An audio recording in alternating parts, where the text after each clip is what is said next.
And new developments tonight, meantime, out of Afghanistan, and they come on the eve of 9/11, the very reason we ended up in the Middle Eastern country 20 years ago. Today, concern coming from the United Nations, the UN asking for money to be injected into Afghanistan, the UN saying an economic meltdown would be bad for Afghans and a gift for terrorists. The United Nations is expressing alarm about violence against peaceful protesters. That includes journalists who say they are being beaten by the Taliban while covering protests.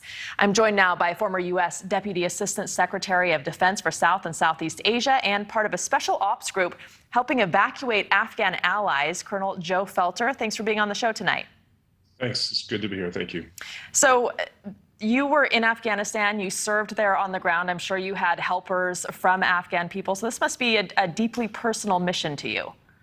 No, it really is. And really this group that I'm affiliated with, that's exactly right. These are, special operators and other service members that served and just owe so much to the incredible dedication and support from our Afghan partners.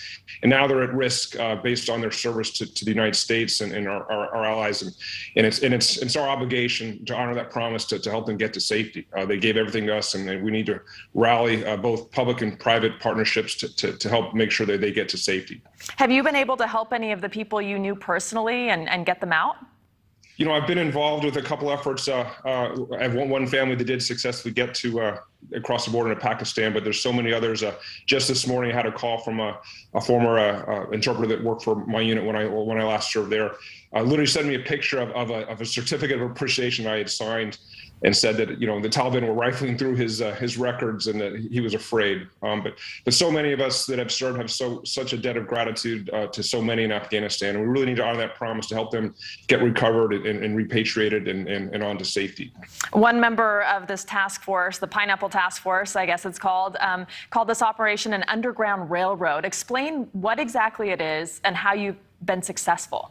Yeah, and again, I'm not taking credit. I certainly support this, and I have a lot of friends that are involved with this. But this is a citizen liaison network. These are just concerned citizens that want to help those that helped us move to safety. But the Underground Road, this harkens back to the Harriet Tubman days, and really takes their lead from them. How we can move individuals at risk, to safety from an Afghanistan. Now, as the Taliban consolidate control, despite their rhetoric, I think we should be skeptical of their promises to grant amnesty. I'm very skeptical. We've already heard reports from the ground, and I've seen reports from the ground where these retaliations and retribution are beginning, and that these individuals that did help the Americans and her allies are at risk. So we need to move them out. We need to get them to safety. We need to honor that promise and get them to a place where their lives aren't threatened based on their service and support for us. Have you been working at all with the Taliban to try to coordinate any of this? I know you've heard the reports from our government. They're in charge to some degree. They have a long way to go to consolidate power, but no, I think direct liaison with the Taliban, less so. Although if you're going to move someone outside to safety, the checkpoints are Taliban manned, and you have to. There's no avoiding some interaction with the Taliban, but their track record from the 90s, I'm afraid, doesn't leave us a lot of room for optimism as far as how they're going to cooperate and give this amnesty that their leadership came out with in early days. So talk about these smash and grab operations, how they actually go about finding the people and getting them out. And let me just be clear that this group that I've had the privilege of working with based on some relationships in special forces, they're not on the ground doing that. Their advantage is they know who the Afghans are that are at risk, those that really did support the United States, and they have a trust with them, they have communications with them, and they can help identify where they are and help the whole of government plan, this public-private partnership now that we're starting to develop to get them out. But as far as these groups actually being on the ground, we want to be clear that we're working. Most of this is work from the states and using our contacts in country to help move these individuals to safety based on our ability to understand, to know who they are and the trust level they have working with us. So aside from the way this operation was conducted, do you think it was the right move to pull out of Afghanistan after 20 years? Personally, I don't think so. I'm of the camp that thinks that the small couple thousand Americans, service members with double that of our NATO allies and partners, given our national interest at stake, was about the right level of presence there. It helped us keep the Afghan army in the field. It helped us keep the Afghan government from collapsing.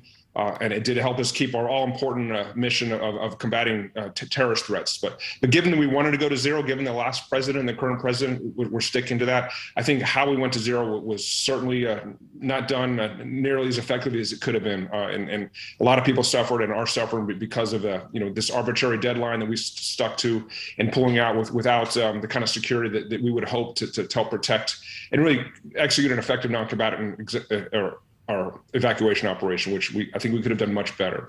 All right, Colonel, thank you very much for joining us tonight. I appreciate having you here on Prime.